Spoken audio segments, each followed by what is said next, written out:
ولي عبد القادر محمد iyo gabadha shan baan xaggan ka siinayna xaggana waxaan ka siinaynaa iftiinkana ha shaafada nageeda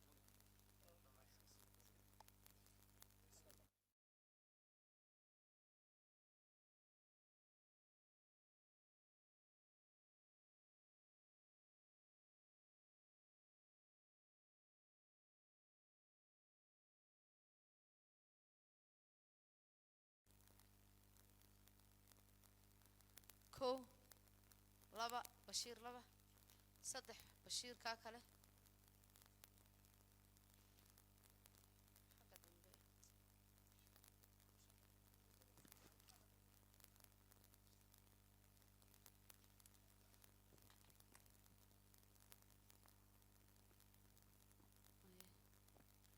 محمود دار حقنا waxaan ka siinaynaa shaqlane idris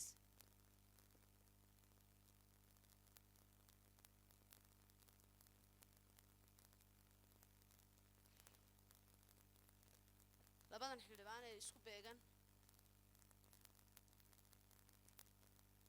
iyo xagga u dambaysa xasan 15 kaasaan siinaynaa qof walba waqtigiisa ha isticmaalo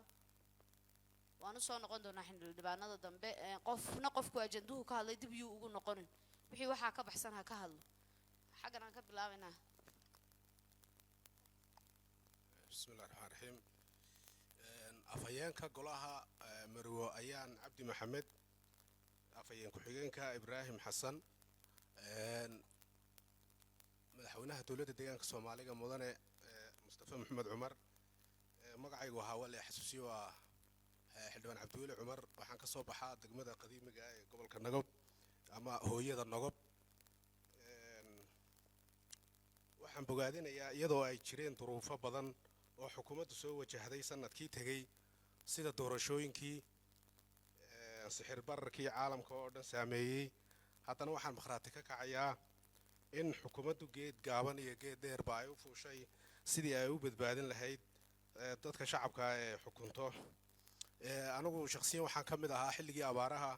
gudiyadii joogtada ahaa ee baxay gaar ahaan gobolka Qorraxay waxaan ku soo aragnay shaqo badan oo maartay xukuumaddu ay ka waday halkaas iyadoo dadka aad loo waxayna waliba xubno gudiyada ka mid ah ay u soo gaareen shil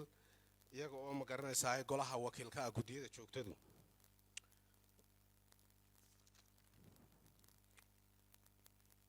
haddaba korjeedooyinka iyo mashaariic badan iyo adeeg bixin badan ayaan ma garanaysaa xukuumaddu meesha iyadoo ay jireen caqabadahaasi haddana mashaariic badan ayaa haddana meesha ka socday waxaan rabaa inaan tala bixino iyo su'aalo yar yar su'aalahaygu ma badno tala bixin bay u badanayaan maadaama anagu xagaga ku soo qiimeynay waxaan tala bixin ku soo jeedin lahaa xukuumadda in xukuumaddu ay ahmiyad siiso gobolada xuduudaha hadday tahay dhinaca amniga iyo hadday tahay dhinaca horumarkaba waayo gobolka Dhaawo iyo Liibaan oo anagu tagnay meelaha qaarkood deegaanada dariska ah ayaa GPS ka gashaday marka arrinta inay xukuumaddu maxaan ku dhac culayska sawan codsan lahayn sidoo kale waxaan xukuumadda tala bixin ugu soo jeedin lahaa buuntada Gaaluun oo xal degdeg ah u baahan sidaan ogsoonahyna 60% ay hay'adda WFP ay u qabatay 40 kalena deegaankeenu qorsheynayo in buundada culayska xukuumaddu saarto waan soo jeedin lahayn maadaama ay ganacsiga iyo dakhliga uu ku xidhan yahay buundadaas sidoo kale haddii buundadaasi ay go'do deegaankeena uu ka go'ayaa gobolkaasi runtii uu ka go'aya haddii buundadaas yani xal la siin waayo waxaa kaloon tala bixin ku soo jeedin lahaa in maamulada gobolada iyo degmooyinka ay maarta xafiiskan baarlamaanka heer degmo sida kan heer deegaan loo xoojiyay loo adkeeyay in isagana ma garanaysaa xoog loo saaro waxaan rabaa iyadana inaan ka hadlo wadooyinka gobolka Faafan Jarar Shabeelle iyo Nagob isku xidha tan maarta iyo Xoob iyo Saga isku xidha in dardargelin lagu sameeyo sidoo kale tan Saga Garbo ilaa iyo dhanaan tagaysa iyadana ma garanaysaa dardargelin lagu sameeyo ayaan codsan lahayn waxaa jirta iyaduna sidaas la mid ah tan Goljanna iyo Dhagaxmadow iyadu si fiican bay u socotaa runtii marka loo fiiriyo muddada ay socoto laakiin tan Sagag iyo maartay isku xidha Dhagaxmadow iyadu waxaan is leenahay dee muddadii 4 sano ee xukuumaddani jirtay way socotaa runtii waana in 50 kilomitera marka arrintaa in dardargelinaya xukuumaddu maaragtay ku samayso xafiiska jidadka ayaan u soo jeedin lahaa sidoo kale qabaleega karin barkhadle oo ka tirsan degmada Sayago oo wadadani marto berigii dhaweeyay roobku degahayeen waxyeello fara badan bay u geysatay marka shacabkii meelo badan ma garanaysaa wadadii la sameeyay oo ina ka xidhin qoladan jidadku sidoo kale ma sameeyaan adeegyo maartay maxaan ku dhahdaa dhaamam yar yar oo bulshadu ay ka faa'iideystaan iyo caafimaad iyo ceelal iyo wax noocaas runtii iyadana ma sameeyaan bal arrintaas xafiiska jidadku wixii maartay jawaab naga siinaya waan codsan lahayn waxa kaloo rabay iyadana meeshan cobasha la yiraahdo wasiilad weyn dad badan oo maartay xafiiska xoolaha waxaan u soo jeedin lahaa dad badan oo yar yar oo ganacsato ah oo xoolahan ma garanaysaa meelahan keeno jigjigiya inaha ka yarga ganacsado oo ganacsiga yar yar lagu tilmaami karo oo xoolaha jibrigu ka xareeyay baa jira marka bal arrintaa maxay kala socdaan xafiiska xooluhu iyadana ma garanaysaa waan u soo jeedin lahaa runtii waxa jira xukuumaddu jidad fara badan oo meel walba ay ka wado xukuumaddu waxaan soo jeedin lahaa in jidadka la koobo runtii wax qabad fara badan weeye laakiin si maartay in yar ay soo u koobnaadaan oo shaqo ay u qabsoonto waayo lacaga loo qaban kan wixii inuu ku yaraado laga yaaba bal inaan meel isku ururo si maartay xukuumaddu maxaan ku radaa wax ugu qabsoomo ayaan iyadana soo jeedin lahaa waxa kaloon aragnay caqabada ugu weyn waa design waa naqshad qof kasta wuxuu ku oranayaa naqshada waxa u taagan yahay bal arrinta naqshada xukuumaddan iyadoo maartay bal xafiiska qorsheynta iyo ma garanaysaa xukuumadduba ay dadaal ku saarayaan in arrintaa bal naqshada ama designkana bal meel la saaro waan soo dhigi lahaa runtii waxa kaloon soo dhigi lahaa madaxweynaha rabay inaan weydiiyo sharafta leh waxaa jira mas-uuliyiin diidan inay warbaahinta la hadlaan ama afka axmaariga ku hadlaan ama afka soomaaliga markii aan wakaaladda warbaahinta aanu maartay su-aalahan weydiinaynay qorshihii xafiiskooday diidan yihiin inay soo bandhigaan way ka cararayaan marka bal arrintaas madaxweynaha bal wixii ugu qorshay waan weydiin lahaa taasay kaaga egtahay cabdiweli waad mahadsantihiin golaha sharafta aad iyo aad ayuu mahadsan yahay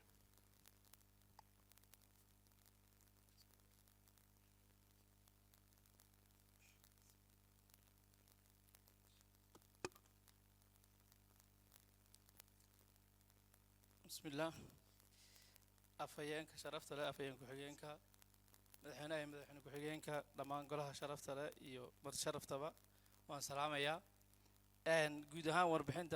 ندان فكر كي كديبتو وربحنت مقعي وعبد القادر محمد حسن دقمة عيلوينه إن وربحنت كل سنة الله سعرنا إن سنة كان سنة ذي هروي كدوانيد جرنجروين بدن ويسوا مرتي hadday xafiis walba tahay lagu soo qiimeeyay sidoo kale guddiga joogtada gaar ay u qiimeeyeen si guudna xukuumadda ay u qiimeysay jarjarooyin kala duwan bay soo martay way noo caddahay maanta shacabka xitaa dee live bay oo la socdeen nidaamka ay u dhacaysay warbixinaha loo qiimeynayay fikir ahaan ooma baahna in maanta dood badan laakiin tala bixino aan ku darsanayna ayaa jirta xildhibaana haddaan nahay waxaan anta la bixin ku darsan lahaa arrimahan xuduudaha hadda dagaaladan ka socday iyo alqushaash iyo dhibaatooyinka deegaankeena ay u geysteen iyo dhanka canfurtaba xukuumad ahaan anu tal ahaan waxaan soo jeedinayaa inaan xuduudaha horta aan qorshe gaara u qaadano deegaanka hadda aan dariska nahay oromiya oo kale xuduudaha waxay ka wadaan horumar aad u ballaaran innagana meelaha xuduudaha bal inaan horumar badan intaan ka samayno degmooyin aan u aqoonsano kolley golaha xildhibaanada iyo xukuumadda waan u soo jeedin lahaa sababtoo ah meesha haddii la maalgeliyo degmada ay noqoto dee cadowga isu ku soo galo way adkaan meel miisaaniyad leh ismaamusho oo nidaam leh bay noqon laakiin meel iska furan hadday tahay way adkaan sida loo ilaaliyo mar walbana ay dee ciidankeena ay u joogaan marka inaan gashi gaara gashanaan aanu kolley soo jeedin lahaa meelaha xuduudaha sidoo kale dadaallo badan bay hay-adaha nabadgelyadu kolley aad u wadaan arrinta sirdoonkan in la xoojiyo tal ahaan waan soo jeedin lahaa sirdoonku ciidankeena xoogga ama ciidamada kala duwan waxay wax ku qaban karaan xogtay helaan xogtaana marka si mar walba ay u noqoto mid joogta ah sirdoonka in aad loo xoojiyo kolley way dadaalayaan haddana in la xoojiyo waan soo jeedin lahaa tal ahaan dhanka biyahoo kale waxaan soo jeedin lahaa kolley deegaankeena maanta dadkeena baahiyaha ugu badan ay soo dhigtaan waa biyaha dadaallo badan oo la sameeyna way jirtaa xaaladihii hadda abaarta iyo dadaalkii lagaga soo baxay innagoo garan karna mar walbana dhibaatada taagan waxaa weeyaan ceelashii aan haysanay xaaladaha abaaraha markay imaadaan waxay u baahan yihiin marka ceelka mooyaale ku yaalla ama kan ku yaalla gallaadi jigjigaa looga diraa dayactirka marka istiraatiiji inaan samaysano kolley anu ila qumaneed 11 gobol xarumo dayactireed ama qalabkii dayactirka in gobollada loo sameeyo 11 gobol nidaamkan u samaysan lahayn aan qorshaha ku darsano tal ahaan waan u soo jeedin lahaa arrinta wax soo saarka oo kale kolley hadda caalamka dhaqaalaha caalamkiisa u socday iyo xaaladdan ku sugannahay iyo sicir bararka iyo dagaaladan hadda caalamka ka jira iyo waxyaalaha sababeen waan garan karnaa dhanka dadka dhaqaalaha ku takhasusayna waxay soo jeedinayaan inay dhibaatooyin badan oo dhanka muxuu ahaa cunno yari ah inay soo socoto marka innagana ka deegaan ahaan qorshahan dalag iyo wax soo saar aan samaynay tal ahaan waxaan ku darsan lahaa in dawlad ahaan innagana kayd aan leenahay wax soo saar aan inagu samaynay oo tan hadda aan shacabka ku xoojinayno wax soo saarkooda aan ku xoojinayno aan ku soo saarayno kasakow keed ay dawladda leedahay oo wax soo saar ah dhul beereed aan inagu si gaar ah u beernay oo wax ku keedsanayna bal 5 sano ee soo socota ama 10 sano ee soo socota keed nooca aan dhigan aan leenahay inaan samayno tal ahaan waan ku soo jeedin lahaa sidoo kale magaalada Jigjiga oo kale bulshadu arrinta transportationka madaxweyne saan la socono dhibaato badan baa ka jirta magaaladu baajaajsiina sidaal yari bay badi u taagan tahay shacabka marka meelaha wadooyinka aad marayso shacab badan oo baajaaj la ama gaari kale la oo taagan baad arki arrinta tal ahaan waxaan u soo jeedin lahaa bal in shirkado kabis innaga aan u samaynayno oo transportationka magaalada gudaheed ka shaqaynaysa dawladdan ay kabis u samaynaysa inaan arrintan aan maalgelin shacabkeena wanaagiisii waan aragnay hadda alqushaashta say u midoobeen degmo qabale meel walba ay joogeen halkay u taagan yihiin xukuumadda iyo kalgacaylka ciidanka ay u qabaan say u muujinayeen innagana bal magaalada caasimadda maadaama ay tahay in arrinta abaalmarin nooga dhigno waan soo jeedin lahaa tal ahaan guud ahaan dadaalada la wada iyo aad baan u bogaadinayaa qaabkii aan abaaraha uga jawaabno oo kale xildhibaankii iga horreeyay sheegay oo dee anu waxaan ka mid ahaa guddigii loo xirsaaray gobolkan faafan wuxuu ka mid ahaa gobollada ugu badan ee dadka barakacayaasha ee dadka abaaraha ay soo kiciyeen ay joogeen yuu ka mid ahaa gobollo ilaa 7-8 gaadhayaa isugu yimid maanta bulshadii haddii la dhex tago say xukuumadda u caawisay ee loo gaarsiiyey loona badbaadiyey de annaga markhaati baan ka nahay hal ruux oo maanta gobolka faafan dadka isugu yimid ilaa 8 gobol ah ku dhintay ma jiro oo waxaan ka markhaati kacin way waxaan u taagnayn oo annaga aan dhex taagnayn bay ahayd dadaalo la sameeyaa lagu gaaray gobollada dhammaanna meel aan saa loo gaarsiin ma jirin taa wax bogaadin mudan weey inaan mar walba xildhibaanna haddaan nahay xukuumadda aan ku garab istaagno sida hadda dagaaladan loo maareeyay saacadu way ka buuxdaa inta yar soo koob haye afayaan aad baad u mahadsan tahay waan soo koobayaa nidaamka hadda qiimeynta loo soo jeeday qudheeda waa nidaam transparency loo maanta bulshada aad u bogaadinaysa weey si live ah inay oola socdaan xafiiska la qiimeynayo halkuu marayo waxa lagu qiimeeyey wuxuu kaga jawaabayo waa arrimaha bogaadinta mudan bay ahayd ka xildhibaan ahaan annaguna aad baan u bogaadinaynaa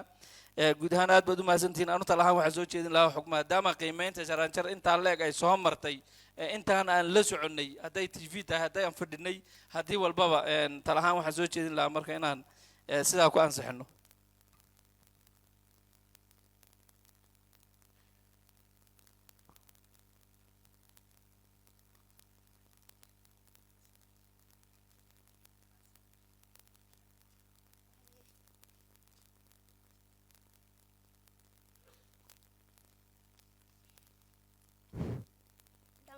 xildhibaanada sharafta leh waa idin salaamayaa waxa kaloon salaamayaa ciidamada naliyu booliska ee hawsha fiican soo qabtay ayagana waan salaamayaa waxaan leeyahay guuleysta annaguna waan idin garab taaganahay markaan su-aashayda u gudogalo gobolka city horta magacaygu waa canab siciid waxaan xildhibaan ka ahay degmada erar ee gobolka city gobolka city waa la ogsoon yahay waxaa jira maxay ahayd barakacayaal aad u tiro badan oo kasoo barakacay deegaanka canfarta iyo le deegaanka oromiya maxay ahayd barakacayaasha dhibaatooyin aad u fara badan ayaa haysta waxay rabaan barakacayaasha nabadgelyo waarta inay helaan haddaba waxaa jira barakac degan qabalaha magaalo cad ee ka tirsan degmada erar waxay ka soo barakaceen barakacayaasha deegaanada Oromiya waxa loo waday guriyaal dhisma waxaana waday xafiiska kahortaga ama DPP-da ee heer deegaan barakacayaasha guriyaasha muddo 4 sano ah qabyo weeyaan wax shaqo oo ka socdi ma jiro hadda xafiiska DPP-da ama kahortaga masiibooyinka hadda maxaa u qorshaysan inay guriyaasha ay dib u dhisaan maxaa uga qorshaysan baan odhan lahaa su'aashayda kali waxa weeyaan waxa jira shacab degan qabalaha Huurso ee degmada Erar ka tirsan waxa laga haystaa dhul beeroodkoogii waxana haysta ciidamada militariga ee degan qabalaha Huurso dhulka oo dhan 1600 oo hektaar waxa leh 1200 oo qoys ayuu dhulkaasi ka maqan yahay haddaba dhibaatooyin aad u fara badan ayay ciidamadaas militariga ee degan qabalaha ay ku hayaan shacabka degan isla qabalahaasi dhibaatooyinka oo aad u fara badan haddana waxa kamid ah in ay haddii ay maxay ahayd ay shacabku ay beerahooga galaan ay ku dhaxlayaan in haddii ay maad aragtay ay biyihii laftigoogii ay imika ay maxay ahayd beero kale ay shacabkiisa iska aasaasteen biyihii xataa way ka ceshadeen oo uma sii daayaan kanaaladii annagaa laba yidhaahdeen marka dhibaatooyin badan baa halkaa ka jirta shacabkii beeraha lahaana way ka gaajoon yihiin haddaba mudane madaxweyne kalfadhigii kan ka horreeyay su'aashan waan ku weydiinay ahayd balse maadaama ay su'aaluhu kugu fara badnaayeen way ku hoos martay oo kamaad jawaabin haddaba su'aashu waxa weeyaan shacabka halkaa degan ciidanka militariga ee qabalaha degan ma ciidan u aasaasan baa inay nabadgelyada shacabka sugaan ama se waa ciidan inay hantida shacabka boobaan u aasaasan waan ka baxay waa mahadsantiin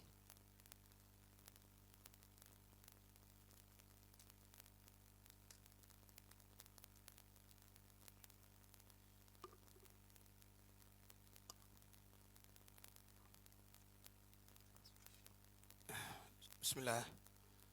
magacaygu waa maxamed sigad maxamed xildhibaan ka soo baxay degmada Qowrbeex marka hore waxaan ka salaamayaa marwaayaan afayeenka baarlamaanka iyo afayeen ku-xigeenka mudane Ibraahim iyo madaxweynaha dowladda deegaanka Soomaalida waxaan kaloo ka salaamayaa si kal iyo laaba ciidamada haliyada liyu booliska ee cagta mariyay argagixisadii soo hawday run ahaantii warbixinta la soo jeediyey waa warbixin aad u qurux badan horeyna qiimeynteedii aan u soo daawanay marka waxyaabahan is leedahay inaan la hilmaamay inaan tala ka bixino ayaan soo jeedin lahaa dhowr talo bixineed baan halkan ka soo jeedinayaa oo ku saabsan dhinaca beeraha iyo adeeg bixinta xafiiska beeraha waxaa jirta cagafyo la soo iibiyo inta badan cagafyo fara badan baa la sheegay halkan laga sheegay laakiin waxaa dadku ka cabanayaan cagafta la soo iibinayo tayadeeda oo inta badan marka cagaftii la keeno dadku geerish bay geliyaan marka intee leeg baad horta cagaftaa aad hawsha xaliseen marka la soo iibinayo specificationkeeda iyo qaabkeeda sida loo wajahay in iyadana maaragtay taana la saxo waan soo jeedinayaa dhinaca kale fertilizerka la qaybiyey ama yuuriyada iyo dhaabka waxaa la sheegayaa dhinaca fertilizerka qabadinka gaar ahaan in ay beeralaydu wax soo saarkii hore ay soo saari jirtay marka loo eego sanadadan dambe in la qaybiyey qabadin maaragtay aan tayadiisu fiicnayn isla markaana beerihii uu maaragtay wax soo saarkii yaraaday oo harama u badan yahay inta badan marka taa iyadana in maaragtay la saxo oo gaar ahaan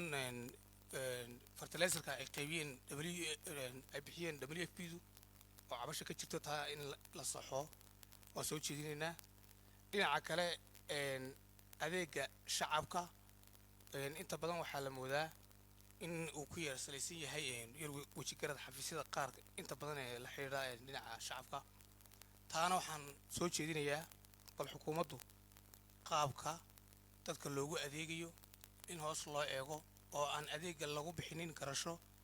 ee lagu bixiyo maaragtay wadaninimo ayaan taana soo jeedinayaa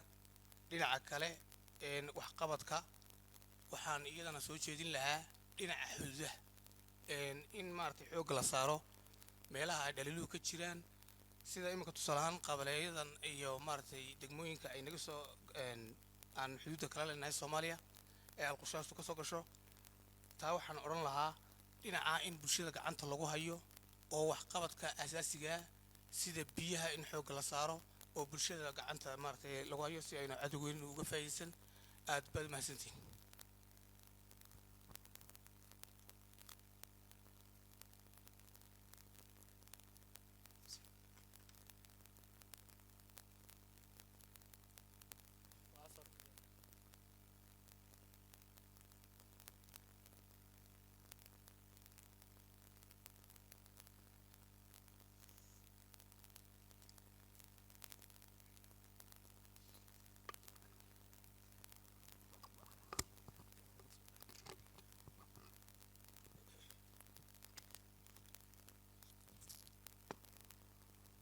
بسم الله الرحمن الرحيم magacaygu waa cabdi muuse waxaan ka soo baxay degmada xarshin بسم الله الرحمن الرحيم marka hore afhayeenka iyo afhayeen ku-xigeenka madaxweynaha iyo golaha sharafta leh dhammaantood waxaan ku salaamay assalaamu calaykum waraxmatullaahi wabarakaatu kolley warbixinta waan dhegaysanay run ahaan annagoo xaaladda lagu jirana og haddana waxaan iska dayi doon haddii la yidhaahdo warbixinta uu madaxweynuhu soo jeediyey ee sanadka 2014 inaan si kooban su'aalan uga weydiino tala bixinna aan ka dhiibto waa qodobka koowaad kulley warbixinta si fiican baa soo jeedisay laakiin dhinaca waxaa jira waxyaabo qorshaysnaa oo hadda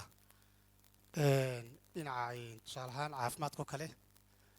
cusbitaaladii la ballaadhinayay 3 cusbitaal goday qabri dahar iyo kaaramardha marka inta kale madaxweyne waad sheegtay laakiin cusbitaalka kaaramardha oo ku jiray warbixintayada lafteedana kamay muuqan kumana qora marka iyadana bal sababta looga saaray su'aal baan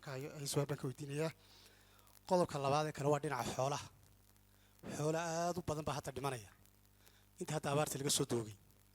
meel kasta gobollada markaad eegtid marka waxa weeyaan meelaha qaarkood iyagoo dhulku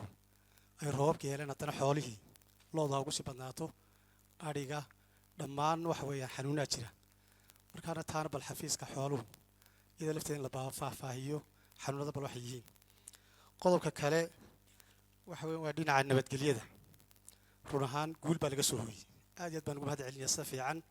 ee cadowgeena soo weeraray aynu shacab iyo dowlad iyo ciidanba aynu inagoo isku duubanaynu magarasa tallaabada uga qaadnay laakiin qodobkan doonaya waxa weeyaan 4 qodob buu yidhi madaxweynuhu xooggaa la saarayay 4taa qodob sirdoonku kuma jiro 4taa qodob sirdoonku kuma jirin marka waxa weeyaan sirdoonkuna waxa weeye waa indhaha ay dowladdu wax ku aragto ama ciidamadu wax ku arkaan ta kale waxaan ognahay sirdoonku inuu ku jiro xafiiska maleeshiyada xafiiska sirdoonka iyo marka laga reebo inuu maleeshiyada ku jiro liiboolskana ay magarasa ay qayb sirdoonka ay ka jiraan marka cadowga kolley si accidentay dadka ugu soo weerari karaa dal ahaan laakiin intay ku soo weeraraan inay ku soo dhex galaan halkaa waxay ka muuqataa sirdoonkii bay su'aal gelinaysaa marka waa maxay sababta sirdoonkeenna loo xoojin waayey ee dalalka jaarka iyo meel kastaba aynu sirdoon ugu yeelan weyn intay dhulkeenna soo gelayeen ay imanayeen sababteenu maxay tahay weeyaan ma sirdoonku waxay sheegayaan baan la qaadanaynin mise sirdoonku maba jiray ka dhigan tahay taas waa iga su'aal oo iyadana dee su'aal baan weydiinaya qodobka kale waxa weeyaan waa dhinaca galbeedka city run ahaan madaxweynuhuna aad buu uga hadlay waana la wada ogyahay halka xaalad bini'aadmi baa ka jirta waxay soomaalidu isku abaari jirtay col iyo abaar labadii way ka jiraan colna wuu ka jira abaarna wuu ka jira marka taana waxaan soo jeedin lahaa iyadana bal speciality ama waxaan jeedaa fiiro gaara kulli madaxweynuhu aad buu uga hadlay xildhibaanadu kolley aad baa looga hadlay ciddii soo aragtay waa aragtay xaalad bini'aadmi baa ka jirta in gobolkaa mudnaan gooniya la siiyo fiiro gaara lagu eego ayaan iyada lafteeda tala bixin soo jeedin lahaa tan kale aan ka hadli lahaa kolley waxa weeyaan waxyaabaha dhinaca adeeg bixinta la xidhiidha iyo dhinaca shaqa abuurka qodobkan doonaya hadda waxa weeyaan shaqa abuurka maanta waxaan doonayaa bal shaqa abuurka bal systemkan lagu bixiyo qaabkan lagu bixiyo ama waddooyinka loo maray naloo faahfaahiyo run ahaan shaqa abuurka marka la leeyahay natiijo inuu keeno weeyaan wixii result shaqa abuurka dukaano yar la furtay waxyaaba maaha waxaan ognahay dad dhalinyaro is abaabulay proposal la keenay oo weliba waxyaaba deegaankeenna ka duwan keenay oo macallifeesoodii garo ilaa hadda aan magaras aan helin markaa bal shaqa abuurka ma dukaano yar iyo qaabkii traditionalkii hore in loo furaa iyo mise in wax lagu soo kordhiyo dadkeenu inta badan dhinaca shaqa abuurka waxa uu yaqaanaanu waxyaabihii hore sii jiray marka taana bal in magaras hadee faahfaahin laga bixiyay iyada lafteeda soo jeedin lahaa kolley guud ahaan anu kolley taasa kusoo koobi lahaa laakiin warbixinta run ahaan warbixin la qaadan karo oo wax weyn dhinaca nabadgelyo dhinaca horumarka labadaba shaqo badan laga qabtay ayaananu halka ayaan ka warka aad iyo aad badmaasantiin xaggan shantii qof ee la siiyey xaggan dhexda shantii qof ee la siiyey muxuu ahaye gacanta ha taagan shantii hore weeya shan dambe ma bashiir iyo bashiir wiilkaa koonaha maxamuud may amiin kumaad jirin may bashiir iyo wiilkaa aad hor taagan tahay ee xildhibaankaa iyo bashiirkaa kale asluubta iyo maxamuud qofkii shanaad may wiilkaa u dambeeya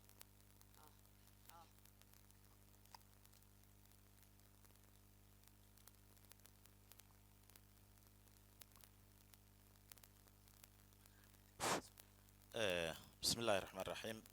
magacaygu waa Cali Jacali xildhibaan ka soo jeeda degmada Mooyaale run ahaantii madaxweynuhu aad buu ugu mahadsan yahay warbixin faahfaahsan oo waliba aad loo soo koobay oo loo fahmi karo ayuu soo jeediyey ka xildhibaan ahaanna waan bogaadinayaa gaar ahaan arrimaha nabadgelyada waxyaabaha laga qabtay gaar ahaan ururka argagixisada ee ku soo gardarooday deegaankeenna jawaabaha laga bixiyay ciidankeena gaarka iyo bulshada iyo xukuumadaba iyadoo la iska kaashanayo taana ka xildhibaan ahaan inaan xoojino annagana waajibkeena saaran inaanu ka soo baxno ayaan soo jeedin lahaa mustaqbalka haddaan intaa kaga gudbo intaanan kaga gudbin dhinaca dakhliga iyo dhinaca abaaraha jawaabaha kolley warbixinta ku caday qaabka jawaab celinta looga sameeyey run ahaantiina iyadana waa wax la boogaadiyo intaa haddaan kaga gudbo dhowr qodob ayaan macnaha commenti ka dhiiban lahaa kolley gobolka dhaawa gaar ahaan degmada Mooyaale madaxweyne maalmahan ama bilahan xaalado bulshadu ay aad uga soo cabanayaan tabasha oo tiro badan ayaa jirta xaaladahaasi oo ku aadan xagga jibriga keelayaasha ku yaala aagaasi dhinaca macnaha federal police ama jibrigu gacanta ku hayaan bulshadu waxay aad uga tabanayaan in wixii gawaari lensiska deegaanka wata waqti laga dilo keelayaasha lagu xanibo dhibaatooyin badan oo noocaas ayaa jira kaga sii daran hadda waxaa soo kordhay magaalada Mooyaale in culeysyo badan ay jiraan culeysadaasi oo ay ka mid yihiin in habeenkii guryaha loo soo dhaco guryo la jibiyo iyadoo macnaha contraband la leeyahay sidaad ogtihiin dhalinyarada inta ugu badan ee gobolka ka soo jeeda waxay ku ganacsadaan ama shaqo abuur ay ka haystaan dhinaca mootooyinka ayay ku shaqaystaan run ahaantiina maalmahan waxaa soo kordhay in mootooyinkii la qabanayo intaasoo kun oo dhalinyaro ah mootooyinkii ay reerahoodii ay ku biilayeen haddii laga wada xareeyo taana caqabado badan bay keenaysaa hataa 3 maalmood ka hor isku dhacyo xagga ciidanka federaalka iyo shacabkii ayaa jiray oo buuq badan baa magaalada ka dhashay taana contrabandka in lala dagaalamo lama diidana in contraband macnaha lala dagaalamo waa wax annagoo dhan baan u taaganahay laakiin in nidaam ka baxsan ama qeyrul caadiya in habeenkii guryo lagu soo dhaco guryo la weeraro la jibiyo bulshadu macnaha kacdoon lagu abuuro wixii macnaha mootooyin ee dhalinyarada intaasoo kun oo dhalinyaraha shaqo abuur ay u haysteen ay macnaha dadka ay ku qaadayaan ay ka ganacsan jireen wixii oo dhan hal mar haddii waan xaraynaynaa haddii la dhaho waa caqabado macnaha maaragtay ka taagan bulshaduna aad uga tabanayso taana mustaqbalkeedee dhalinyaro intaa la eg haddii macnaha shaqo abuurkii iyo halkii ay biilka ka heli lahaayeen haddii laga hor istaago inay shacabka dowladda ay ku soo jeestaan unbay noqonaysaa taa marka si looga hortago ka xukuumad ahaan arrintan bal in iyadoo hay-adaha ay qusayso laga wada hadlayo in qaabkii macnaha xal looga heli lahaa waa xaalad taagan weeyaan maalin walba rabshado xabadaa dhacaya xaafadaha dhexdeedii baa xabada lagu ridayaa caruurta dhexdeedii marka dhibaatadan qaabka wax loogu qaban lahaa waan soo jeedin lahaa ta kale kolley arrinta buundada waa laga hadlay hase yeeshee kolley dhibaato ayaa jirta isbeddelku markuu dhacay xukuumaddu waxyaabo badan iyadoo madaxweynuhu dhig ka sameeyey waxyaabo badan baa macnaha horumar aan hore jirin baa gobolka laga bilaabay baa ahayd sida wadooyinka buundadii oo la ballan qaaday baa ka mid ahaa wadooyinka gaaluun ilaa iyo ley waa la xaadhay xaadhitaankaasi la xaadhay bulshada aaggaa degan aad bay ugu farxeen run ahaantiina laakiin madaxweyne waa arrin soo jiitantay kolley waa la wada ogyahay aad bay u jiitantay bulshaduna mar walba meesha la tago su-aal taagan oo mar walba lagu weydiinayo ama qof mas-uula ama xildhibaan ahaan haddaan tagno su-aal taagan bay nagu noqotay arrintaasi kolley waddadu hadda qorshaha way ku jirtay waan arkayaa waa la bilaabayaa hase yeeshee buundada taana in la dardargeliyo qorshaha xukuumaddana kuma jirto sida lasoo dhigana hay-adiiyo arrintaasi bal qaabka macnaha loo dedejin lahaa hadda maamulka gobolka ka imaanaya dadka caadiga mooyaale marka laga soo baxo waxaa laga soo wareegaa waddada arbamiji baa lasoo maraa wadooyinkaasina ururka shane ee argagixisada dhibaatooyin badan bay macnaha ka hayaan mooyaale marka laga soo baxo waa la isbaarayaa adigoo dhanba waxaad dhahaysaa wax calaamad dowladeed oo dhan baa meel la iska dhigaya xaggaasaa la dhigi mastabaqad dowladeed ma soo qaadan kartid wax calaamad dowladda ku saabsan oo dhan baa la iska ilaaliyaa annaga hataa hogaamin ahaan marka meesha la tago maamulka gobolka kuwa degmooyinka marka shirarka loo yeero mastawaqa shacabaa lasoo qaataa ama driving qofka macnaha hogaamin gobola ayaa wuxuu soo qaadanayaa mastawaqa shacaba ka kale lama soo bixi karo waddada lama soo mari karo marka taasi aan uga gudubno bal buundadan gaaluun iyo waddooyinkan bal sidii xoogga loo saari lahaa sanadkan hadduu beraalli ka noqdo bulshaduna tabasho taagan xilli walba macnaha su-aal maadaama ay tahay taa in xoogga la saaro ayaan soo jeedin lahaa ta kale arrinta xadadka oromiya waan soo koobayaa arrinta xadadka oromiya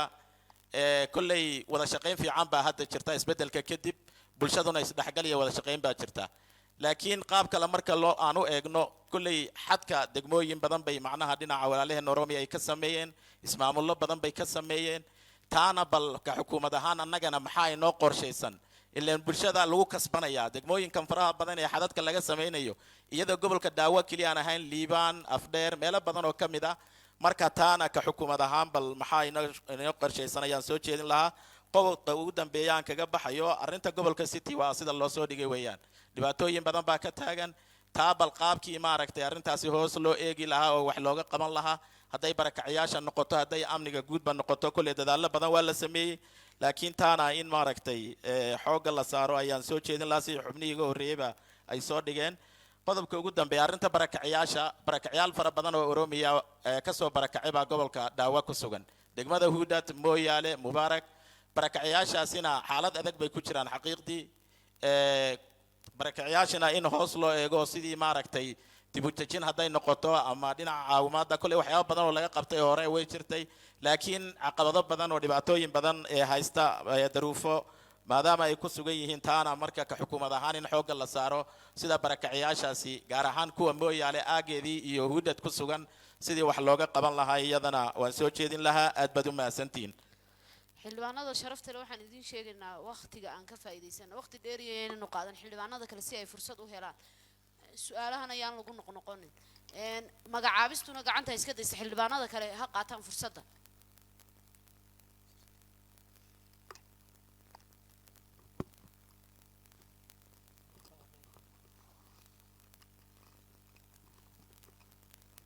بسم الله الرحمن الرحيم السلام عليكم ورحمة الله وبركاته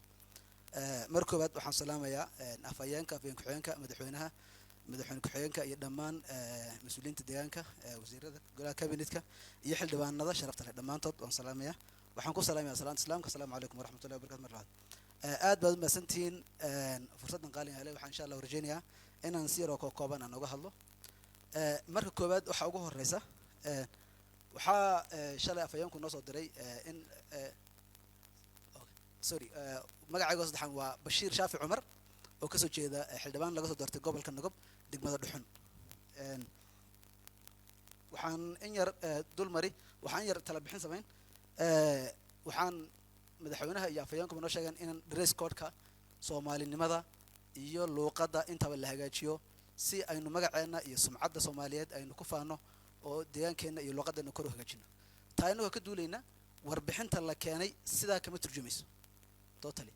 waa khalad warbixintu waxay isugu jirtaa af ingiriis iyo af soomaali waa isdhex taallaa waxaa fiican hadda ka horre waa laga hadlay warbixintu inay noqoto mid af soomaali sax ah lagu qoray oo la hagaajiyey inay noqoto waxaa intaas sii dheer taariikhda xitaa la isticmaalayo mashaariicda qaarkood mashruucan waxaa la qabtay 2020 2021 waxaa kale waxaad ku arkaysaa 2013 2014 mideen isticmaalnaa ma taariikhda Gregorian calendarka isticmaalnaa ma Ethiopian calendarka isticmaalnaa waxaa la quman inaynu dhinac isugu beeshubano haddaynan taariikh Soomaaliyeed samaysanaynin waa khalad taas labadaasba in si sax loo sameeyo hadda kadib aan la soo celcelin hadda ka hor waa laga hadlay in lagu soo celceliyo xildhibaan waxna taas waan sheegay midda kale golaha afhayeenka rabaa inuu soo jeediyo afhayeen ku-xigeenka marar badan golahu wuxuu leeyahay beej laga hadlo oo laga doodo waxyaabaha fikrada la soo jeediyo xildhibaanada talan u soo jeedin afhayeenka iyo afhayeen ku-xigeenkana talan u soo jeedinaya xildhibaanada waxaan u soo jeedinayaa waxyaabo badan oo aan ku habboonayn beejka ayay soo dhigaan ha ka daayaan beejku waa meel loogu talagalay waxyaabaha muhiimka waxaanu nahay golihii jaangoynayay deegaankeenna waxa jira iyo wadcigiisa ee u ahaa lafdhabarta muhiimka u habeennay wax aan macquul ahayn jimca kariim iyo maxay sidaa iyo hees aan macno lahayn iyo waxyaabaha noocaas oo kaleeta ha la iska daayo ruuxii jimcaystay ha qarsado intaa waxaa dheer waxyaaba badan oo su-aalo muhiima laga soo jawaabaa yaa la soo weydiiyaa afhayeenka afhayeen ku-xigeenka jawaab ha la siiyo waxaan dhihi lahaa afhayeenku iyo afhayeen ku-xigeenku xildhibaanadu marka ay soo weydiiyaan su-aalo soo dhigaan waan dhowraa marar badan uma jawaabtaan waa inay u jawaabtaan hadday sax tahay iyo hadday khalad tahayba su-aashaas ay xildhibaanku soo weydiiyey fikirkiisaas sidaa iyo sidaa iyo sidaa weeye waa in jawaab laga siiyo oo laga qanciyo oo la dhaho sidaa sidaa weeye haddii xildhibaanku su-aal soo weydiiyo oo loo jawaab waayo dee dhagax ma aha xildhibaanku matalaadiisii baa lumaysa sharaftii xildhibaanka lumaysa laakiin ajendaha ka bixin taa waa iska saxaynaaye ajendaha ka bixin adigu waa maasdaafayaan waxaan soo noqonayaa jawaabaha saxda intaa waxay iga ahayd yacni si aan isu saxno golaha iyo ajendaha waad iga raalaanaysaan afhayeenka iyo iyanahaas aan kusoo noqdo xagga mashaariicda jidadka ayaan ku horreyn waddada la dhisay ceel weyne dhanaan in badan bay socotay lacagta loo qabtay iyo lacagta baxday way kala badan tahay ilaa haddana may dhammaanin sababtay la dhammaan weyday waxaan u baahanahay su-aala waxaa ka mid a waddada garba sandixiile waa waddooyinka ugu muhiimsan ee gobolka nogob wuxuu ku jiraa meelaha ugu baahiyaha badan dhinaca waddooyinka mudnaanta koowaadna in la siiyay ahayd wuxuu ahaa meelihii harsanaa sanadadii hore dowladii hore aan waxba laga qabanin laakiin xukuumaddu ay hadda xoogga saartay xooggii la saaray mashaariicdii sidii xoogga loo saaray inay la dhammaystiro ayay bulshada sugayaan laakiin jiitan badan baa ka muuqda halkaas marka iyadana waan labadaas jidka sagag dhuxun ilaa garsley oo ilaa hadda dhammaystirmayo oo aan kow joogin iyadana waa in sababtu u dhammaan layahay iyo jiitanka lacagaan loo qabanin buundada baandheer oo in badan lasoo celceliyey oo xillaa intii aan xukuumadda ku jiray ilaa bilowgeeda hore doodo badan laga soo geystay oo meel muhiima ku taala maxaa caqabadda hortaagan maxay tahay buundadaasi inahaas haddaan kasoo gudbo waddo waxaa jirta halbowlaha oo muhiim ah oo ku taalla isla gobolka nogob waaya waddada geeldoox darida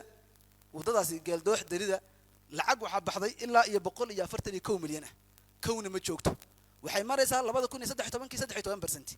hadda oon joogno isla halkii bay taagan tahay waana ka hadalay sanadkii hore lama taabanin waxba lagama qabanin ninkii mashruuca qaatay tallaabo lagama qaadin laguma sheegin tallaabadii meesha laga qaadin ma lagu cadaynin muxuu yahay ajendaha qorshaha yaalla ee la raba in laga qaato muxuu yahay waan soo koobi haddii lu yidhahdo maadaama waqtiga aan ku qaatay waxyaabo kalete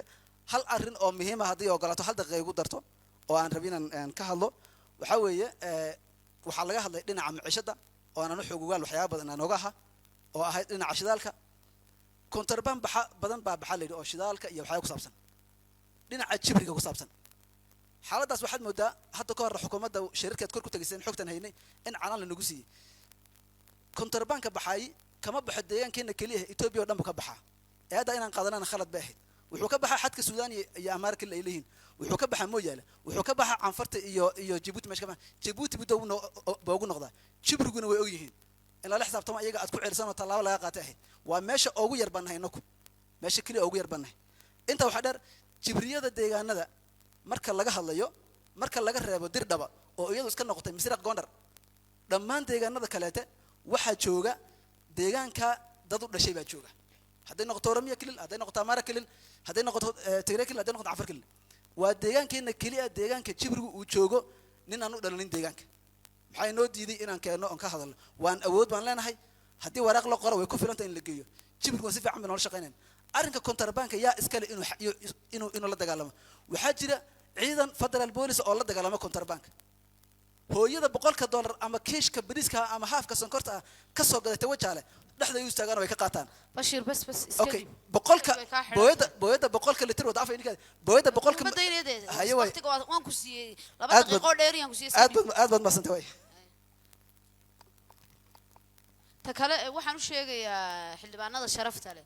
su'aalaha ay gudiyada joogtada iyo weydiiyeen wasiirada jawaabahoodina waad haysataan wixii intaa ka baxsan ayna ka soo jawaabin hal la weydiiyo xukuumadda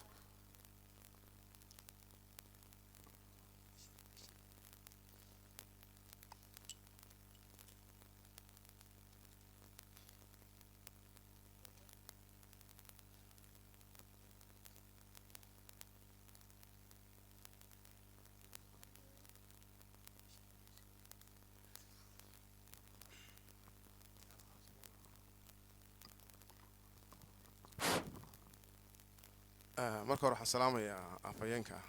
iyo afhayeen ku-xigeenka madaxweynaha iyo madaxweyne ku-xigeenka iyo dhammaan mas-uuliyiinta kala duwan halka fadhida golaha xildhibaanada sida marka horena mar labaad waxaan bogaadinayaa ciidamada liyuga ama gaarka ah ee sida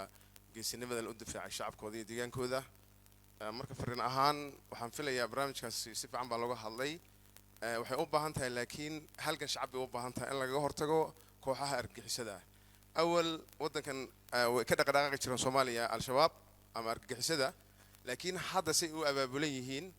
way ka madax bannaan yihiin nidaamkooda hore ku socon jireen taa inay marka dadku baraarugsanaadaan shacabkana ku baraarugsanaadaan isla markaana loo bedelo halgan shacab baa loo baahan yahay lagaga hortagi karaya oona lagu hadlaynin oo keliya ciidamada gaarka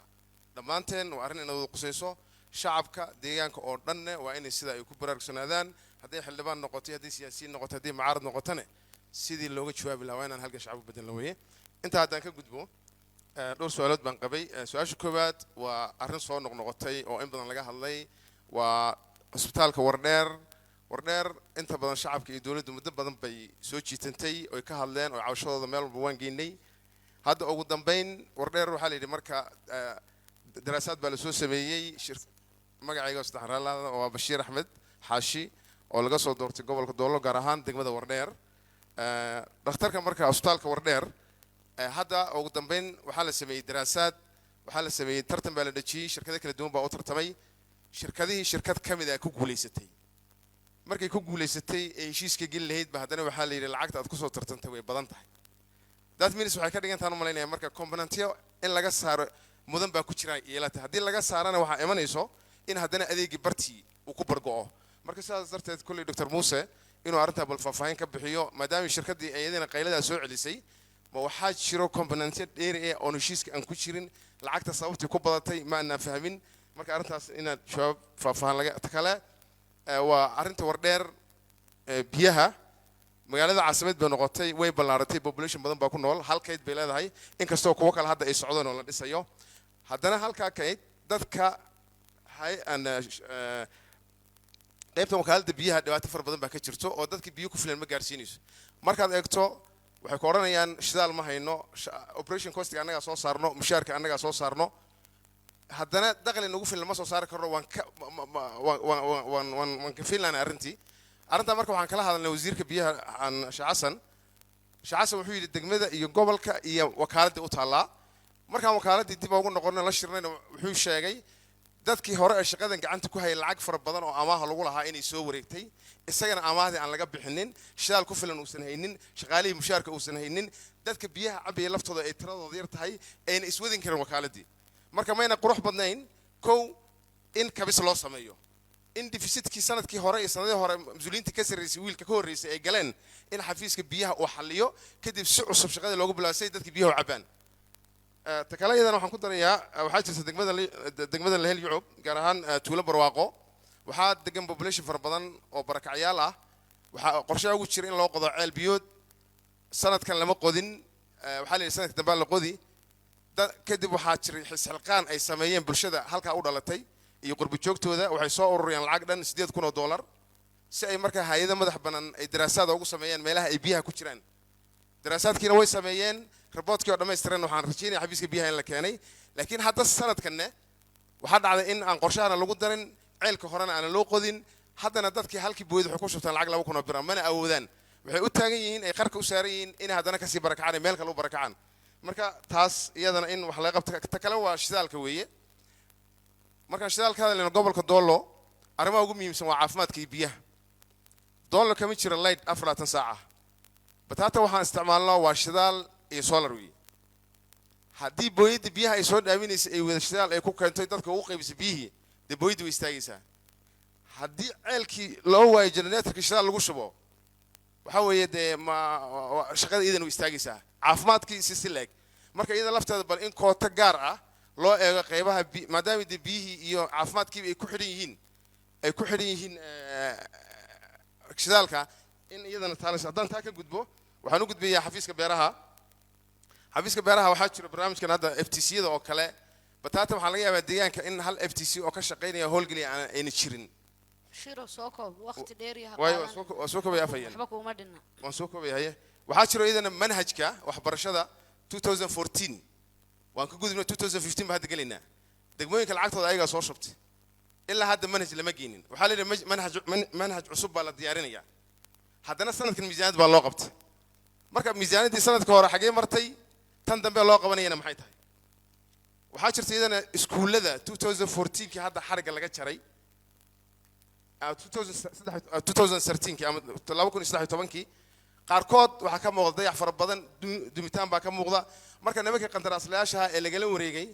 mayna ku habboonayn si dhab in loo daraasadeeyo oo lala xisaabtamo oo inay dib u hagaajiyaan afaya waa mahadsantay maadaama mar labaad inaad ilaashaa yar diidana su-aalo badan baan qabay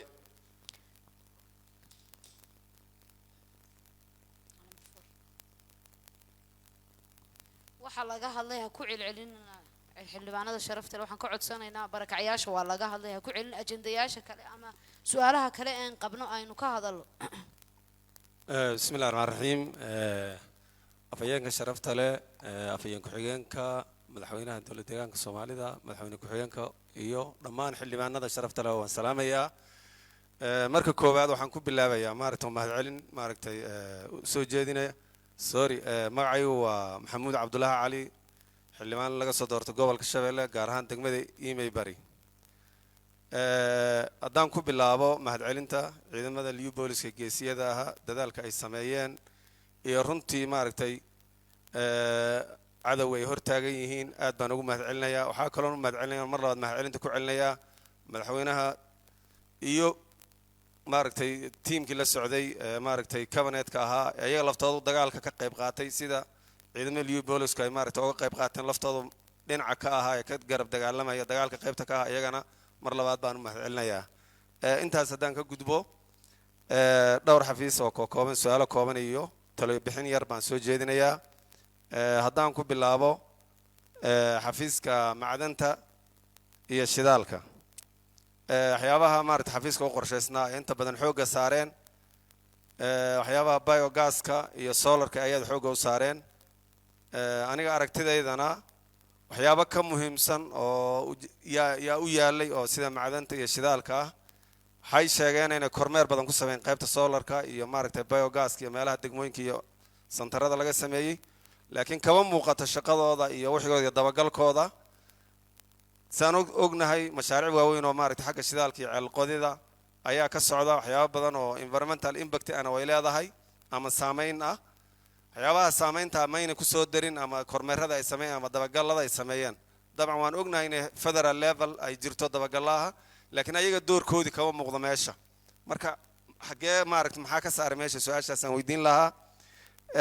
ta kale waxay soo qoreen maaragtay deegaanka laba goobood inay qorshaha sanadka ay maaragtay meelo macdanta laga baadho sida sheegoosh iyo goljan oo kale deegaankeenna saan la soconno meelo badan oo macdanta lagu sheegay ayaa jirta riboodyana laga hayo sababta labadaa goobood keliya ma budgetka haysteen baa u suurgeli waayay laba goobood keliya u doorteen waxaan la soconnaa labada goobood ay hadda sheegeen waxyaabahay xoogga saareen macdanta in la baadho ay sheegeen waa macdanta inta badan aan maaragtay muhiimadda badan lahayn maaragtay sida mayka iyo granite iyo calcite oo kale iyo felisbarka oo kale iyo apatite iyo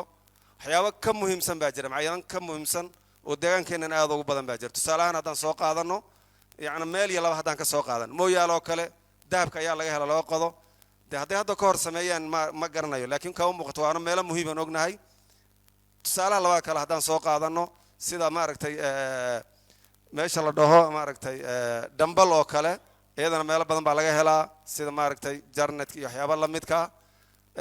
dhanaan areadoodoo kale emeraldka iyo waxyaabaa laga helaa dhuxun eedoo kale sidoo kale goldi baa laga helaa ama dahab baa laga helaa sababta ay meelaha noocaasoo kale ahmiyad badan u siin waayeen ee laga yaabo laba meelood oo macdanta maaragtay aan muhiimka badan lahayn ay xoogga u saareen laftooda su-aashaas bal inay nooga jawaabaan waan ka codsanaynaa qodobka kale labaad xafiiska isagana maaragtay ganacsiga waa iska maaragtay isaga tusaale ah ama maaragtay soo jeedin bay iska noqon kartaa saan la socona waana laga hadlay hadda kahor shidaalka iyo dhibaatada deegaanka ka jirta mashaariicdii deegaanka ka socotay ayadoon ognahay qandaraasyada deegaankeena ka jira quality-ga ay leeyihiin inuu aad u hooseeyo haddana reason ama sabab hadda ay ka dhiganayaan baa jira mashruucii war maxaa u dhammeyn shaqada u qamoodin marka la dhaho ay leeyihin sida allah baanu taagnahay xafiiska ganacsiga sidaysan waan ognahay abaaraa lagu jiraa xildhibaanka igu horreeyaa ka hadlay shidaalkaasina dhibaatooyin badan buu nagu keenayaa mashruuc laga yaaba in lagaga faa'idaysan lahaa 2 bilood gudahood ayaa wuxuu u taagan yahay shidaal bal qorshaha uu hayo ee arrintaas mashaariicdii oo dhan maanta ay sabab ka dhiganayaan wuxuu u taagan yahay shidaal la'aan bal qorshaha xafiiska ganacsigu hayaan laftooda inay ka jawaabaan waan ka codsanaynaa haddaanu soo noqdo xafiiska jidadka waxaa jira su-aalo badan oo sanadkii hore la weydiiyey qaybo badan oo ka mid ah laba oo jidadka ayaan ku daraya waxaa weeye runtii waddo waxaa jirta iimey bari iyo buundada u dhaxaysa kolka raaso loo socdo waan bilaabaynaaba waagii maaragtay riboodka lagu bixiyey ilaa hadda abturnob lama bilaabin qorshaha guddiga joogtadana waxaan ka arkaa inay leeyihiin dhisayn la-aan bay u taagan tahay kolkaan taana su-aashaasaan weydiin lahaa sababta maxay tahay waddadan u dhaxaysa maaragtay dhagax buur iyo awaare runtii waa dhoweyta ayaan soo maray dhib badan ayaa ka jira ayagana hadda qorshaha waxay ku soo qoran inay 159 marayso mindhicir iyo ilaa dhagax buur kolkii laga gudbo ilaa iyo awaare la tago gravel maa lagu daadiyay waddadaas bale dhibaatay soo kordhiso inay wax soo kordhi iska daayay inay wax u tarta bulshada iska daayay dhagax baa daadsan waddadii dhulka waa jileec oo abaaro iyo waxyaabaa jira waa la garab ordaya mar in yaroo roob haddii dhiiqadaa la galayaa marna fidho ayaa la galayaa marka labadaa qodobna inay intaas xafiiska beeraha haddaan hal qodob yar haye waad mahadsantiin aad baad mahadsantiin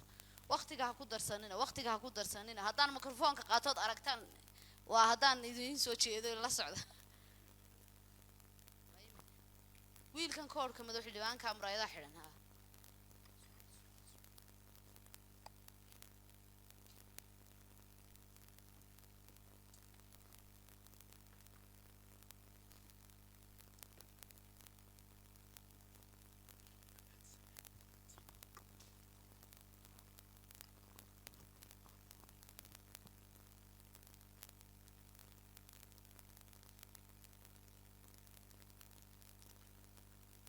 بسم الله اللهم صل على سيدنا مولانا محمد وقرن مقعيق وصبر يبان محمد وقصب حق قبل كفافن دقمد أو برهن إنه قررين وحن سلام يا مدحونا دور الديان كالصومالي ذا مدن مصطفى محمد عمر أفيانك بارلمانك مرويان عبدي إيو أفيانك حقيانك مدن إبراهيم صدق الله وحن سلام يا دمان حلبان ذا شرفت لي دور الديان كالصومالي ذا إثيوبيا يقول لك كابينتك ديانك انت كبعدي anigoo soo koobaya waxaan u kala qaadayaa soo jeedinteeda inaan dhinac warbixintii madaxweynaha ee xukuumadda ee waxqabadkii 2014 iyo sidaan anigu u arko sidoo kale waxaan soo jeedin dhowr saarado kooban oo aan madaxweynaha inaan weydiiyo doonayo insha Allah ugu horeyn waxaan bogaadinaynaa waxqabadka 2014 ay xukuumaddu soo jeedisay madaxweynuhu soo jeediyay iyo weliba caqabadaha badan ee ka jira deegaanka iyadoo ay xaalado adag dalku galay oo ay dagaalo dalku galay oo dhibaatooyin fara badan jireen ayaa waxaa dan ina soo wajahday in ay dhacday xaalad abaara xaaladda abaarta xukuumaddu runtii waxay uga jawaabtay sidii loogu talagalay boqolkiiba boqol baan odhan karaa walow baahidu ay ka badnayd waxa ay xukuumaddu qabanaysay tusaale anigu waxaan ka mid ahaa guddiyadii xafiiska xoolaha ee ku qorna gobolka shabeelle xilliyadii abaartu jirtay runtii waxay xukuumaddu markaa juhdi badan gelisay sidii looga jawaabi lahaa baahiyaa jira khaasatan anigu waxaan goobjoog u ahaa dhinaca calafka xoolaha oo 3 bilood ee horreysay aan ku qornaa gobolka shabeelle magaalada Gudi iyo Cadaadle iyo Beercaano oo calaf kala duwan garaynay anagoo xafiiska xoolaha iyo mashruuca LLRB iyo xafiiska LRT iska kaashanaya taas waa runtii waan bogaadinayaa walow baahidu ay ka badnayd waxyaabaha ay xukuumaddu ka jawaabtay sidoo kale waxaan aad u bogaadinayaa arrintii inagu soo kordhay ee amniga ahayd ee ay nagu soo qaadeen duulaanka argagixisada al-shabaab sida ay xukuumadda ay ugu horeeyaan madaxweynaha iyo hoggaanka nabadgelyada hay'adaha amniga deegaanku ay uga inay muxuu ahaa jawaabeen boqolkiiba boqol aan bogaadinayaa ciidamadana waan dhiirigelinaynaa intaa ka bacdi waxaan xukuumadda iyo madaxweynaha u soo jeedin lahaa walow xildhibaan igu horreeyay ka hadlay inaan xoojino hay'adaheena sirdoonka haddii uuna sirdoonkeenu xooganayn runtii waxaa soo baxaysa inuu gudolooyinkeenu ay farabataan mar walba oo ay naga faa'iidaystaan argagixisada iyo cid walbaaba sidoo kale in shacabka xuduudaha degan gacanta xukuumadda ku hayso oo aad looga warhayo soo jeedin lahaa taasina waa taa weey waxa kale oo doonayay madaxweynaha inaan hal su'aal ka weydiiyo arrinta lacagaha ka soo xarooday shirkadaha qodaya shidaalka ma lacagtii loogu talagalay baa dadka u saameeyay qoditaanka shidaalku in magdhow loo siiyo mise waa lacag kale loogu talagalay inaanay muxuu ahaa aagaga shidaalka lagu qodiyo horumarin lagaga sameeyo taasina waa su'aasha sidoo kale waxaan xukuumadda iyo madaxweynaha weydiin lahaa caqabad kaloo baryahan taagnidooniyo aad u saameysay 3 magaalo 3 magaalo kale ah Doolacaddo Mooyaale iyo maamulka magaalada Togwa Jaale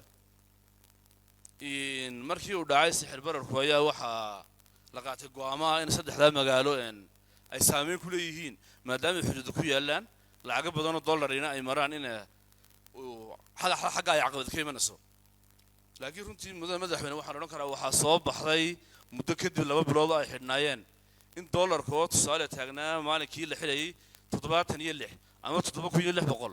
sidaan imika warbixin iyo xogta ku hayo inuu wajaaloo kale uu hadda marayo 8500 marka inuu kor u kacay mooyaane aanu hoos u dhicin haddaba arrintii nooca ahayd oo aanu odhan karo caqliyan intaas leeyahay daraasad ama cilmiyeysan looma aanay wajihin markii hore hadda bulshadii bay dhibaato ku keentay oo waxaa jirta in bangiyadii la xidhay in la xadiday cadadka lacagaha dadkaasi isticmaali karaan sidaa daraaddeed ganacsigii magaalooyinku inuu xidhmay una istaagay bulshadiina noloshooda ay runtii aad caqabad badan halkaa ay uga jirto muddo madaxweyne tusaale haddii aad u baato inaad moobil soo iibsato waxa ugu yara la iibsan karee oo 20 kun oo bir uu yahay 20 kun oo bir mana transfer ma samayn kartid kaashna kuna bixi kartid bulshadii markaa caqabad badan baa ka jirta sidoo kale ilaahi dakhliga dawladda uu soo xaroonayna in markaa hoos u dhacaan ba meeshii imanaysa tusaale ahaan maamulka magaalada Togwa Jaale oo kale dakhliga sanadka waxay xukuumaddu qorshaysay in la soo xareeyo 60 milyan halka ilaahi dakhliga magaaladuba ay xidhmeen dhamaantood oo dhaqdhaqaaq ganacsiyo ka jira una jirin sidoo kale waxaan soo jeedinayaa magaalada Mooyaale sidaan xoog ugu heliyo waxaa jirta iyadana in labada dhinacba laga xidhay oo wax raashin iyo alaab oo xagga adsaabo ka iman kartana aan jirin xagga Kenyana aan jirin oo shacabkii goodoon ay galeen marka bal xukuumaddu inay arrintan inta hoos loo eego xukuumaddii federaalkana la kaashado wixii uga qorshaysan ma soo jeedinayaa sidoo kale hay'adaha ka dhantahay xildhibaan waa xilli hal qodob aan ku daro maya may iska dhinacan wareej waqtigu waa ciliiri nin walba 5 minute ha dhaaf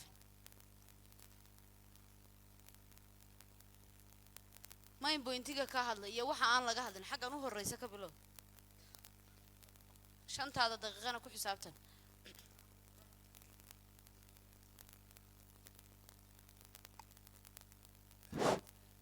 bismillaahir rahmaanir rahiim marka hore waan salaamayaa afayeenka iyo afayeen ku-xigeenka waxaa kaloo u mahad celinayaa maartay madaxweynaha deegaanka golaha kabineetka iyo golaha xildhibaanada ee sharafta leh aad iyo aad baad mahadsantihiin waxaa kaloo halkan ka salaamayaa ciidamada qalabka sida liyo booliska deegaankeena geesiyada ah ee dhibaatadii ku dhacday cadowga al-shabaab ee xuduudka dalka inay si khaldan u soo weeraraan isku dayay qabkoodii iyo hankoodii jabiyey aad iyo aad baan ugu mahadcelinayaa mar labaad iyo mar saddexaad taladayda ugu horreysana waxaan soo jeedin lahaa goolka ugu weyn iyo taargeetka ugu weyn ee maanta aan ka wada hadlayno iyo tillaabada inaan qaadno u baahan inay noqoto ciidanka iyo garab istaagiisa iyo cadowgaas aan u fashilinayn intaas waa hadalkii ugu horreeyo haddii aan usoo noqdo hadalladayda iyo ujeedadan mikrofon ku qaatay waxaan rabaa wax yar oo tala bixina iyo in yar oo maaragtay su-aal inaan weydiiyo xukuumadda madaxweynaha su-aashii ugu horreysa waa dhinaca waxbarashada madaxweynuhu wuxuu sheegay warbixintiisa 12 dugsi sare oo xarigga laga jaray oo ay ku jiraan maaragtay degmooyinka birqod iyo ay ku jiraan madaxweyne waa run way jiraan iskuullada laakiin caqabado badan oo kala kulanay markaan kormeerka een baa jirtay iskuulladaas haddii aan soo qaato dugsiga sare ee degmada birqod degmada feerfeer degmada bilcumbuur dugsiyadaas in 100% xarigga laga jaray shaqadiina ay qabteen baa riboortiga ku qoran laakiin iskuullada caqabad badan baa ka jiro caqabadaha ka jiraan waa mid wax xafiiska iyo xilliga mas'uuliyiinta joogta ay sabab u yihiin su-aashaydu marka waxay tahay iskuulladaas dhammaantood siiba iskuulka dugsiga sare ee bilcumbuur barmiil iyo birqod wax adeega ma qaban karaan way dumayaan qayb ka mid a korkay ka dumayaan qayb ka mid a geed deerka dhan baa dumaya qayb ka mid waxaa dumaya suuliyaasha dhan baa dumaya marka iskuulladaas sidaa ay ku jiraan hadda haddii aan idhaa 100% adeeg bay bixinayaan waxaa ka imaan karta caqabad iyo halis inay ku keenaan ilmaha wax ku baranayo marka waxaan soo jeedin lahaa maxaa diidaya in lala xisaabtamo mas-uuliyiintii xilliga 2012 iyo 11 iskuulladaas dayaca ka geysatay xariggana ka jirtay in lala xisaabtamo iyo qandaraaslayaashii sidaa ugu ciyaaray su-aashaydu taasay ka mid tahay sidoo kale iskuulka gurdha degmada gurdhaa moole ee dugsiga sare ee boardingka wuxuu ka mid ahaa boardinadii ay xukuumaddu dadka shacabka ee dhibaataysan ay ugu daneysay in loo dhiso lagu daryeelo agoontooda iyo danyartooda iskuulkaas wuxuu marayaa meeshii foundationkii uu taagan ilaa hadda waxaa maqaale uga ah qiimeynta ay xukuumadda sameynaysa maalin dhaweed qof ka mid a mas-uuliyiinta ugu sarreysa xafiiska ee hogaaminta xafiiska ku jirto inuu fagaaraha la soo istaagay iskuulkaas meel fiican buu marayaa baa maqaale uga ah innaga oo cabashadii shacabka iyo xildhibaanadii labada jeer tagay codsigoodii soo gudbinay uu dhagaha ka fadhiistay marka taas laftigeeda waxay ka mid tahay caqabadaha ka jiro iskuullada iyo xafiiska waxbarashada dadkii ku tagrifalay xilliga waxaan soo jeedin lahaa maxaa diidaya in lala xisaabtamo si ay shacabku u arkaan xisaabtanka dadkaas xubinka qandaraas ka qaatay iyo qofka mas-uulka ah arrintaa u fududeynaya labadaba su-aashayda labaad waxay tahay arrimaha jidadka maaragtay soo jeedinaya waa run jidadka caqabado badan baa ka jiray wax badanna waa la qabtay 4 sano ugu dambeysay waxaa jiray deegaanka jidla-aan badan buu ahaa kormeer badan baan soo sameynay waxyaalo badan baan aragnay buundada gunagada ee madaxweynuhu uu soo jeeday 100% waa la xarigga laga jaray waa run waa laga jaray laakiin caqabad badan ka jirta buundada gunagado iyo tabulaala labadaba maamulka degmada iyo shacabkuba waxay leeyihiin caqabado badan baa ka jira baabuurta weyn iskuma halleen karaan in marka wax laga qabto oo aan gacanta laga qaadin baan iyada laftigeeda soo jeedin lahaa tala bixintaydu waxaa ka mid ah arrimaha shaqo abuurka dhinaca shaqo abuurku dadku way u baahan yihiin deegaankeenu dad sabool oo faqra weeyaan miisaanad badan run ahaantii waan ku bixinaa arrinta shaqo abuurka caqabadaha aan la kulanay waxaa ka mid ah qofkii oonan xirfad lahayn oonan shaqo lahayn baa lacag faraha laga gelinaya qofkii markii shaqada lacagta faraha laga geliyo ama jaad buu isaga qaylayaa ama xoolo isaga gadana xoolay abaar baa ka baabinaysa marka arrinta shaqo abuurka tala bixin waxay iga tahay in si taxadar leh oo khibradaysan loo bixiyo dhaqaalaha shaqo abuurka nagaga baxa ee markasta bannaan ku beeldaroobahay arrinta kale su-aashii ugu dambeysa arrimaha xuduudaha iyo degmooyinka xuduudaha caqabad badan baa ka jira deegaankeena sida hore looga soo hadlay tusaale ahaan kor iyo hoosba xuduud baan ka leenahay xuduudada aan leenahay cadow badan baa ku hareersan degmooyinkan gobollada liibaan iyo afdheer iyo city iyo faafan iyo nagob erer iyo xuduudka ay leeyihiin cadow badan baa hareeraha naga tusaale degmada gurdhaamolo waxaa ka jira xaalad 5 bilood baa waxaa ka jira culeys dagaal baa ka jira oo dadka deriska ma kala garan karaan run ahaantii inay shanay tahay inay dowladda Oromiyaadka cidna la dagaalamaysa ma kala garanayo dadkaas dagaal baa haysto xukuumaddeenu way ku mahadsan tahay nidaam dowladeed oo diblomaasi ah oo wadaniyada Itoobiya iyadoo shacab lagu xadgudbayna xukuumadda uga jawaabaysa marka dadkaas barakac badan ilaa 3,000 dhan baa ku soo barakacay ilaa hadda meel dhaxda ay laalaadaan waxaan isleeyahay arrintaas haddii si maaragtay commitment looga jawaabo in xal la gaari karo sida al-shabaab iyo galbeedka city intaynan gaarin xukuumad ahaan inaan isku dayno xal degdeg ayadana aan ishuuga labaad u qaadano maadaama ay dhaanto si markii loo eego in ayada laftigeeda laga jawaabo oo deegaanka Oromiya wada hadal toos oo rasmi ah aan la sameeyno waan soo jeedin lahaa su-aasha kale tala bixintayda kale waxaa ka mid ah madaxweyne ciidamadeena deegaanka ciidamo waxaan leenahay xooga oo nagu filan balse laakiin cadow badan oo halis aban ayaan xuduud leenahay laga bilaabo mooyaalo xuduudka Kenya ilaa iyo xuduudka meeshan ugu dambaysa Soomaaliland waxaan xuduud la leenahay wadan halis ah oo aynan dawlad ka jirin cadow badan oo argagixisaan uu ku soo jeedo marka cadowga si looga hortago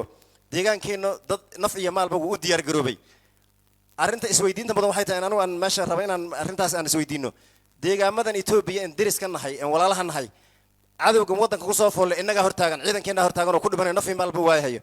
way sababtay uga jawaabi laayihiin oy garab iyo gacan uga dhiiban laayihiin markii la soo weeraray koonfurta Ethiopia ciidankeena uu ka jawaabay shacabkeena iyo dawladdeena deegaanka si tuubay lagu wada jawaab marka cadow ka halisan TPLF ka halisan oo dibadda ka soo weerartay ayaa hadda wadanka ku soo foolay marka deegaamada deriska ah iyo dawladda federaalkaba kuma qanacsani jawaabta ay bixiyeen iyo xilliga ay bixiyeen waa xilligeeda ismalihi ciidankeena xilliga la soo weerarayay xilliga gudaha la soo galiyay waxaan isleeyahay haddii ay dawladda federaalka iyo deegaamada deriskaba kaalintooda ka geystaan cadowga meesha jooga lagu burburin lahaa waan aaminsanahay hadda laftigeeda ilaa meesha ugu dambaysa ee Soomaaliya in lagu burburiyo laga daba tago waan aaminsanahay waayo dawladdii Soomaaliya waxaan isleeyahay hubkeedii iyo shacabkeediiba cadowgaas faraha u galay ma dhahayo dawladda faraha la gashay laakiin hub waxay lahaayeen Soomaaliya iyo shacab waxay lahaayeen cadowgaas faraha u galay waxyaalo kale oo aan isleeyahay gooni meel aynan aad kaga wada hadashaan sidoo madaxweynuhu soo sheegay baa igu jiro inaan soo dhaweeyay rabaa su'aashii ugu dambaysa ee soo jeedinay waxa weeyaan doorka isla xisaabtanka madaxweynuhu wuxuu soo jeediyay warbixin aad u qurux badan run ahaantii anagu maadaama aan guddiga joogtada nahay warbixintan horaan u sii haysanay xubnaha baarlamaankana way sii haysteen kabineetka iyo hay'adda fulinta waxyaalahan isweydiinayna baarlamaanku aad bay uga dheeraysan yihiin waxaan isleeyahay warbixintan aad bay qurux badan tahay in warbixintan sideeda lagu ansixiyo deedna fadhiga ajintaha noogu xiga aan u gudubnaan anagu soo jeedin lahaa si aan u gudubno cadowga nagu soo wajahan iyo doorka aan ka qaadan lahayn aad baad mahadsantiin bismillaahi raxmaani raxiim magacaygu waa Idris Muuse Cabdi galbeedka city degmada Afdam ugu horeyn waxaan u mahad celinayaa afayeenka Marwaayaan Cabdi afayeen ku xigeenka Mudane Ibrahim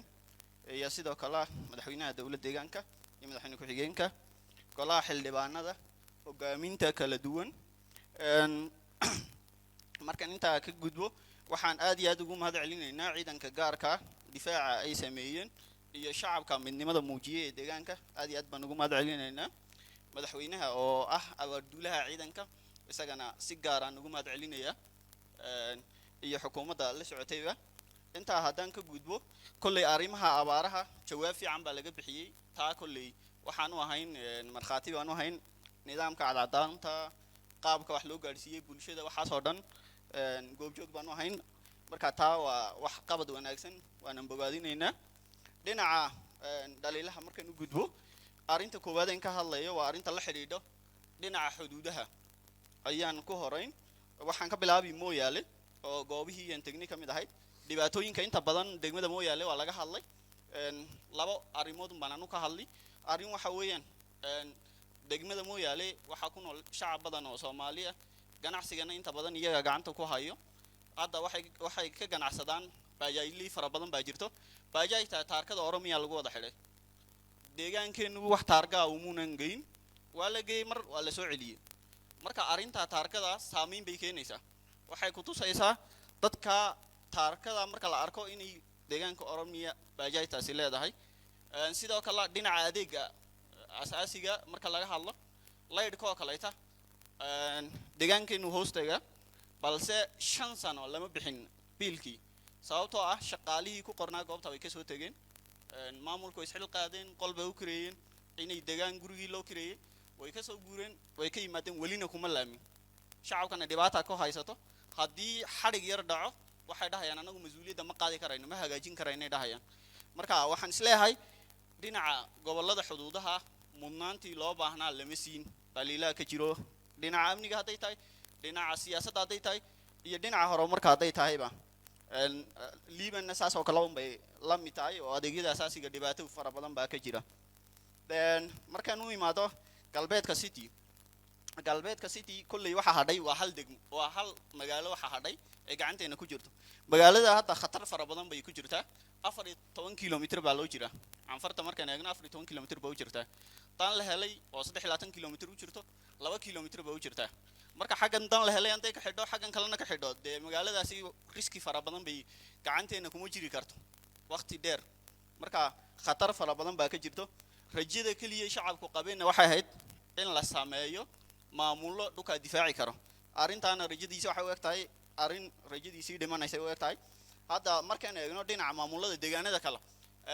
dhinaca oromiya kale markaan eegno degmooyinku aad bay u fara badan yihiin 289 degmo weeyaan maamul magaalooyinku 46 degmo annaga awood u leh inaan samayno degmo wax naga hortaagan ma jiro city iyadoonan ahayn meelaha u baahan hadda mooyaalo kala meelaha xuduudaha saas oo kaleeta daraasad inta laga soo sameeyo in la sameeyo xukuumadda wax ka hortaagan ma jiro marka sababta uga gaabinayso ayaan weydiin lahaa dhinaca markaan eegno shacabka horta sababta u dhimanayaan dhinaca isfahanka lagama sinaba lalaa sababta u dhimanayaan maxay tahay shacabku sababta u dhimanayaan u muhiimsan waxa weeyeen waa Soomaalinimo hadday caalanka buluuga iska daayaan caalanka cafarta taagtaan bari nabad bay helayaan shacabka ay yidhaaheen deegaanka cafartan ka tirsanna marka arrinta ugu muhiimsan inay taa tahay in la fahmo oo dadkan inay Soomaalinimo dhibaatada inta laciga muddada ku socotay ugu socotay imikana u haysata in la fahmo waa muhiim dhinaca abaaraha gobolka Daawa iyo Faafan iyo City abaaraha ka jiro Daawa marka laga reebo degmada Hudet marka laga reebo inta kale abaaraha ka jira marka waxa loo baahan yahay jawaab celinta wajiga labaad inay xukuumaddu bixiso oo arrinta ay talo u qaadato Faafan saas oo kale City marka la yiraahdo abaar cudur colaad intuu iskugu biireen marka saddexdii laga la bariyay baa iskugu biirtay humanitarian crisis weeyaan waxa ka jiro waxa la odhan karaa xaalad bini'aadantinimo marka scale up 6 bilood ugu yaraan ama sanad soconayo ayuu u baahan yahay jawaabistaasi marka taana saasaan dhiilaa dhinaca horumarka iyo mashaariica markaynu soo jeesto kulli mashaariicu waxay u baahan yihiin talaan waxaan soo jeedin lahaa in la kala qaado mashaariic badan oo lacag loo hayo oo taagan baa jiro kuwa federaal ku qabteen kuwa deegaanku lacag u hayo oo sidii loo baahnaa u socon baa jiro hadda tusaale 100 maayo waxa jira solar light gelina muddo 8 bilood ayuu si biduu taagan yahay waraaqda xafiiska madaxweynuhu uu qoray daraba loogu qoray wali hada lama soo siiyo kolka qandaraaslaha cagajiidi kol qolada sibirka siinaysa cagajiidi dhinaca dabagalka dhibaato fara badan baa ka jirta mashaariica federaalka iyo kuwa deegaanka marka arrinta dabagalka in la xoojiyo ayaan soo jeedin lahaa dhinaca maamulada guryaha loo dhisayay guryaha maamulada labada gobol la kulli way taagnaayeen laakiin gobolka Daawo ayaan tala ahaan u soo jeedin lahaa maadaama uu ka duwan yahay Liban sababtoo ah gobolka Daawo waa guri kiraa waxay galaan maamulku waan garanaynaa hawlfulinta maamuladu ay leeyihiin annagoo taa ka duulayno in guriga maamulka la dedejiyo tala ahaan baan u soo jeedin lahaa si guud dhinaca warbixinta markaan eegno waxyaabo isla haysiinta dhibaato ka jirta waa jira oo sida hadda annaga jawaabihiina na soo siiyay iskuul waxa jiro hadhagaala laga dhisay waa la qalabeeyay halkan ku qoran warbixinta la soo jeediyay annaga waxayna ugu soo jawaabeen 2015 kan qalabaynayna marka isla haysiin bay u baahan tahay ayaan dhihi lahaa contentiga iyo formatka lagu soo diyaariyayna in wax laga bedelo buug dhammaystiran laga dhigo ugu dambeyn waxaan soo jeedin lahaa mashruuca Sora Tufilto oo 10 qabale biyo waraabiyo oo dayactir lagu waday meeshuu maraya bal xafiiska biyaha inuu noo sheego guudaan intaasaan ku soo koobi lahaa aad iyo aad baad u mahadsantihiin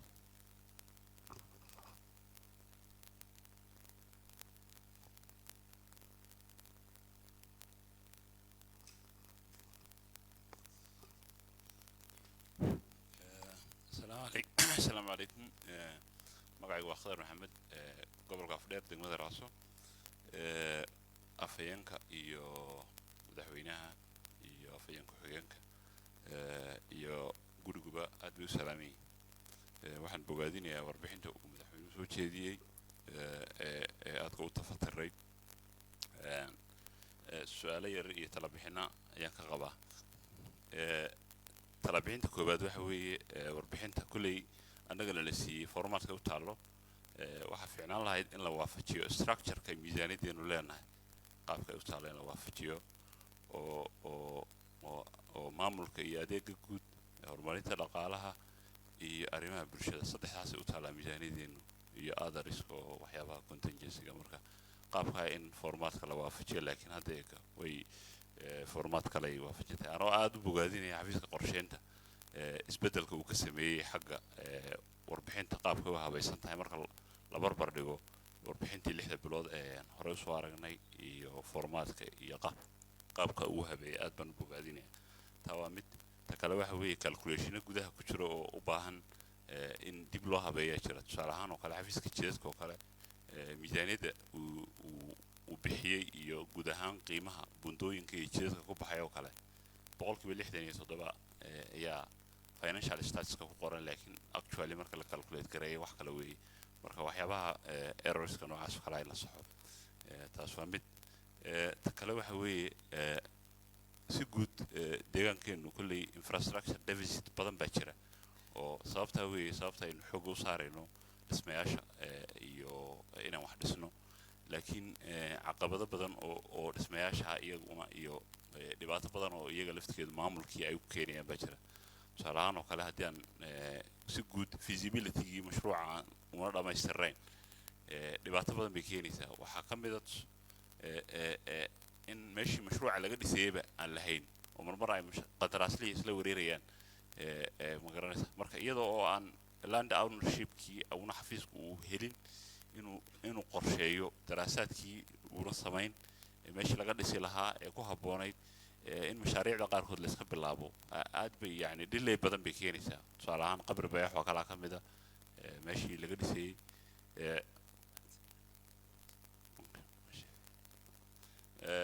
waxa kaloo marka arrimahaas waxay u baahan yihiin si guud in loo xalliyo oo feasibilityga xafiiska qorsheyntu uu qandaraasyada iyo waxyaabaha qaabka loo bixinaya si ay tayadooda u ilaalino la sameeyo ta kale waxa weeye dhismayaasha aynu samaynayno qaarkood waxaad moodaa aad inayna priority u ahayn way yihiin laakiin actually implementationka markay timaado lama isticmaalayaba waxaa ka mid a shediska magaalooyinka laga dhisay oo kale hadda sariibo meelahan shediskaas fara badan oo waxaan naqaanaa magaalada dhexdeeda la sameeyey laakiin qaarkood dad baa iska galaan marka sababta loo dhiseeyey marka horeba marka isweydiin ayay mudan tahay marka iyadoo muhiimada ay leedahay oo shaqo abuur lagu sameynayo marka arrimahaas oo kale miisaaniyadna inagaga baxayso mukhaarashna inaguma hadee kolkii hore miisaaniyadii baa inagu yar marka arrimahaas oo kale aan priority-ga ahayn in qorshayaasheena dambe ay laga ilaaliyo waa muhiim arrimaha kale waxa weeye daraasaadyo fara badan iyo tababaro fara badan baa ku jira tababaradaas natiijo inay keenaan baa muhiima iyo daraasadyadaas gaar ahaan markaad xafiisyadeena aad dhex tegtid marka laga reebo dadka xisaabaadka iyo waaxyaha qorsheynta iyo waaxyaha kale waxaad moodaa inay idle iska yihiin marka nin waxaad ku arkay khabiirka daraasaadka iyo maxaygan ku qoranahay laakiin actually shaqo uu routine u qabanayo oo uu xafiiskii hogaamintiisii joogta ay siinaysaas qofkaasi ma jiro marka arrimahaas waxay u baahan yihiin dadka aroor walba qaabkii welfareka oo kale mushaarka u qaadanaya in bal shaqo ay qabtaan oo ay shaqo geliya dadka noocaas oo kalea productivitygoodana kor loo qaado tababaradaas iyo waxyaabaha daraasaad aan samayno ka aad bay fiicnaan lahayd arrinta aan ugu dambaysiinaya waxa weeye waa laba arrimood functionalityga adeegyada aynu haysano ama iskuul ahaado ama caafimaadaan ama aftisa ahaado warbixinta waxa aan ku talin lahaa inay soo qorto tusaale ahaan inta adeeg ee health center iyo hospital iyo health post aan leenahay ee shaqeeya kuwa xidhan sababteena u xidhnaanay waayo waxyaabaha qaarkood referaalka markaan aragno cinjirkii yaraa ee dadka kaadida laga keenaya baa laga yaabaa qof gallaatiin looga soo qaado oo referaalkeena la keenayo oo gebigiisu qiimihiisu 20 riyaal yahay marka adeegyada halkaa jira maxay u shaqayn laayihiin in la isweydiiyo functionalitygu sababta ma qalab la'aan baa jirta qalab la'aan badan way jirtaa laakiin waxyaaba dadka xirfad knowledge gap hadduu jiraan laftigeeda in la eego waa muhiim ta ugu dambaysa aan sheegi lahaa khadar wuxuu rabaan iska dhiib waqtiga ka buuxe cidii aanan gacanta siin gacanta ii taagin cidii aan gacanta sii ha bixiso xasan xagga ugu dambaysa qof baa ka horeeyay laakiin xildhibaan xasan may xaggan ma xaggan labada xildhibaan ee hore maxamed ayaan lama siin kuma siin maxamed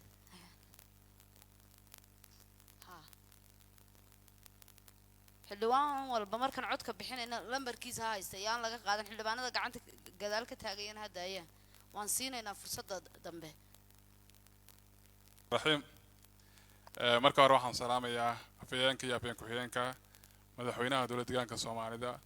mudane mustafa maxamed cumar aan waxaan xildhibaan ka soo jeeda gobolka faafaan gaar ahaan degmada baabili magacay waxaa la yidhahdaa musadad xaaji cabdiqani waxaan bogaadinayaa marka hore dhanka nabadgelyada alqushaasha ee nagu soo xuduuddeena soo weerartay uu madaxweynaha ciidankeena gaarka ah ay tallaabo ka qaadeen aad baan marka hore ugu mahadnaqayaa iyo shacabka dowlad deegaanka soomaalida oo taageera muujinaya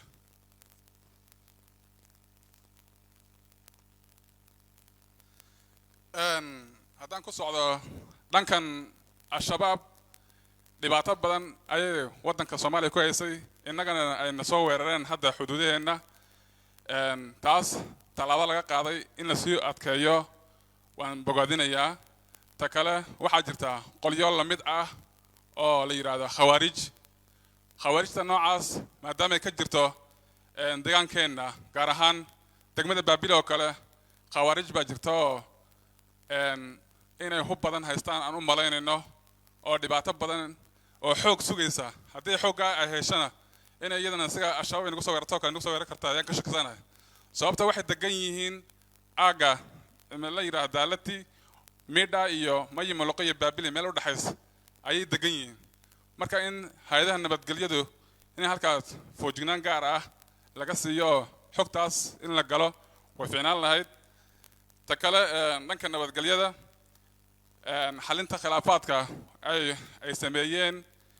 xafiiska nabadgelyadu aadan u bogaadinayaa gudaheena dhexdeeda aagga baabil waxaa jirta aagga daaqate dhibaato fara badan oo soo noqotay oo dad badan isku laayeen idana waxaan rabaa inay xal ka gaadhaan ay sidii meelaha kale ugu gaadheen halkaa in hoos loo fiiriyo iyadana waan codsan lahayn taas waa dhanka xagga nabadgelyada aan ka hadlayo dhanka xuduudaha saa laga soo hadlay kuma noqonayo aagga xuduudaha muddooyinkan u dambeysay dhanka oromiya aan xuduud la leenahay ballaarin badan bay ku jirtaa marka dhibaatada faraha badan ay ku hayso daris wanaaggii in iyadana talabixin ku bixin lahaa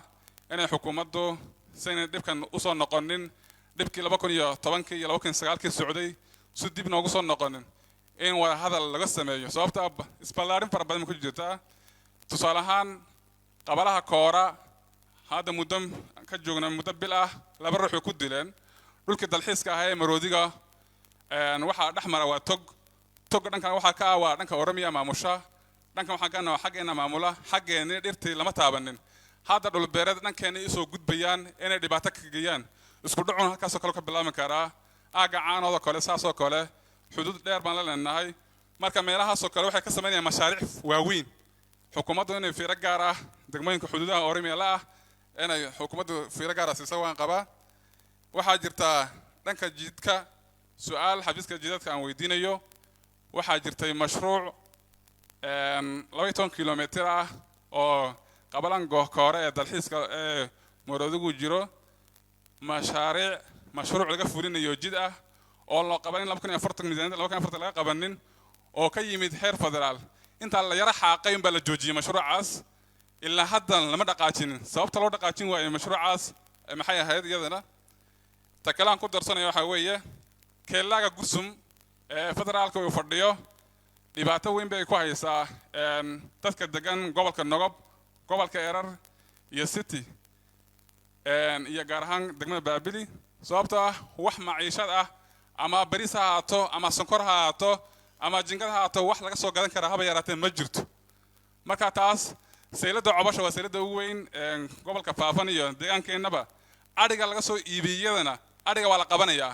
sababta adhiga naasirada u socda lama qabanayo laakiin adhiga deegaankeena jijiga kusoo socda waa la hor istaagaya oo la leeyahay waa kotorbaan taana bal in fiiro gowni laga siiyo ayaan idinka codsan lahaa wasalaamu calaykum waraxmatullahi wabarakaatu xagga dambe xildhibaan xasan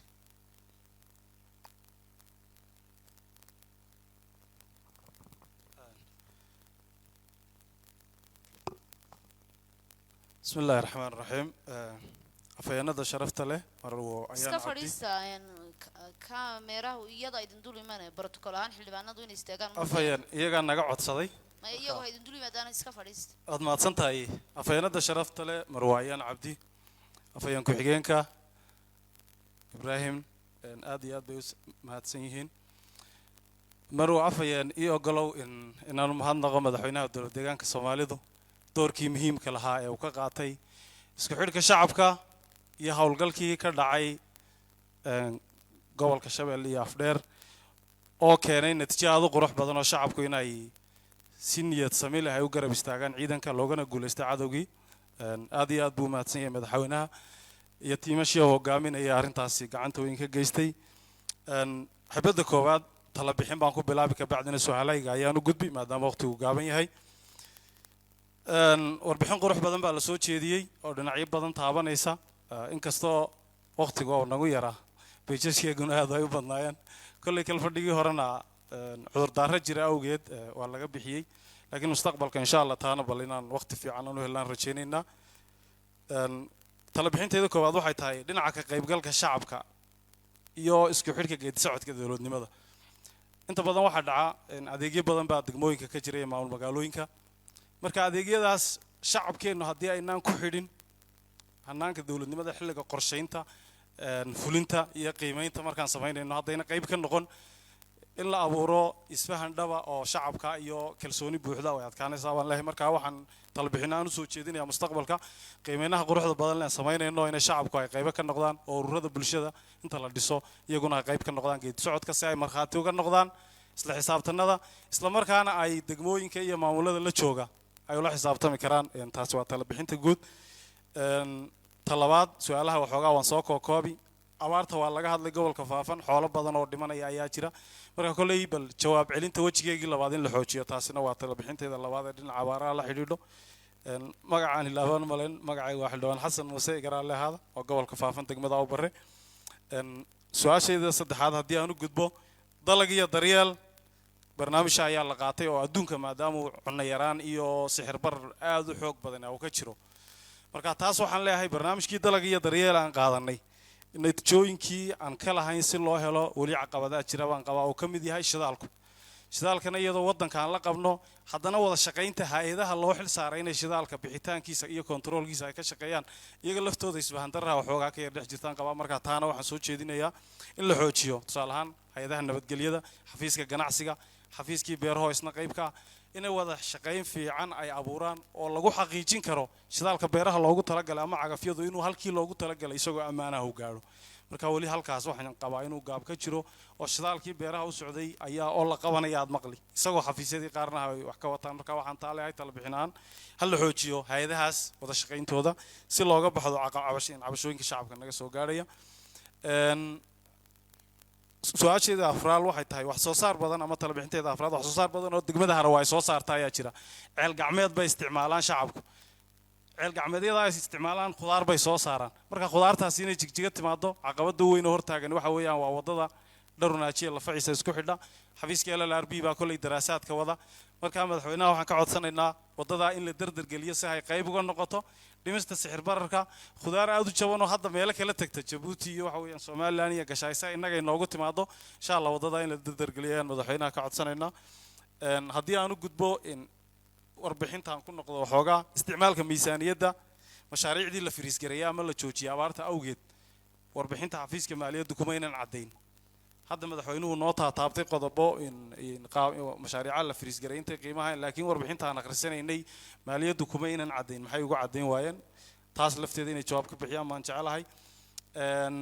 xagga kale caqabadaha deegaanka mashaariicda hortaagan waxaa ka mid ah sibirka oo shirkadda National Cement oo ka hesha waxa weeyaan gobolka city gashiga ka hesha in caqabada ay ka jiraan inay shidalka deegaanka uu soo gaadho marka taasna bal xagee caqabadu ka taagan tahay sibirka qayb badan buu ka yahay mashaariicdu inay jiitamaan ayaan qabaa ayaa afaya waan soo koobay hal daqiiqan ku soo koobi dhinaca kalena waa kootorabaanka aad moodo ujeedadii laga lahaa iyo in arrimo meelaha qaar caqabada ay ka dhalayaan tusaale ahaan degmada Awbar xilliyeedii u dambeysay waxa ka dhacay xoolo waxa weeyaan xerooyinkii ku xareysan inay weerareen ciidan marka kolley tiim ay ugu xil saaray baa jirta hawsha madaxweynuhu ilaa hawshii wax natiijo oo weli laga hayay ma jirtay waxaan leeyahay bal tiimashii loo xil saaray hawshaana faahfaahin ka bixiyaan oqaashii iyo odayadii hawsha ku daba jiray dhimasho ayaa jirtay dhaawac badan ayaa jiray taana insha Allah in jawaab laga bixiyo aad iyo aad baad mahadsantihiin xildhibaanada sharafta leh xaq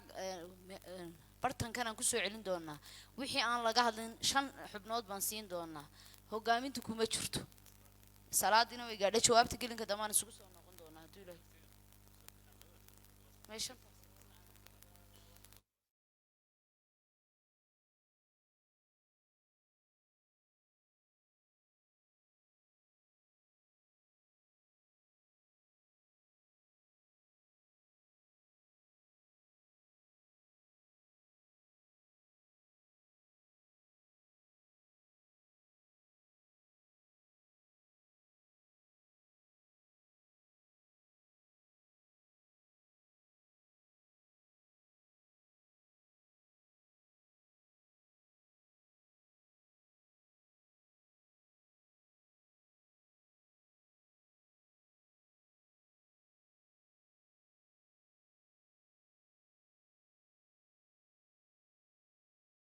waxayna dhexdoona waan usoo noqon doonaa insha allah labada iyo barhka oo buura ah ayuu shirku inoo bilaabmi doonaa labada aan isu nimaadno laakiin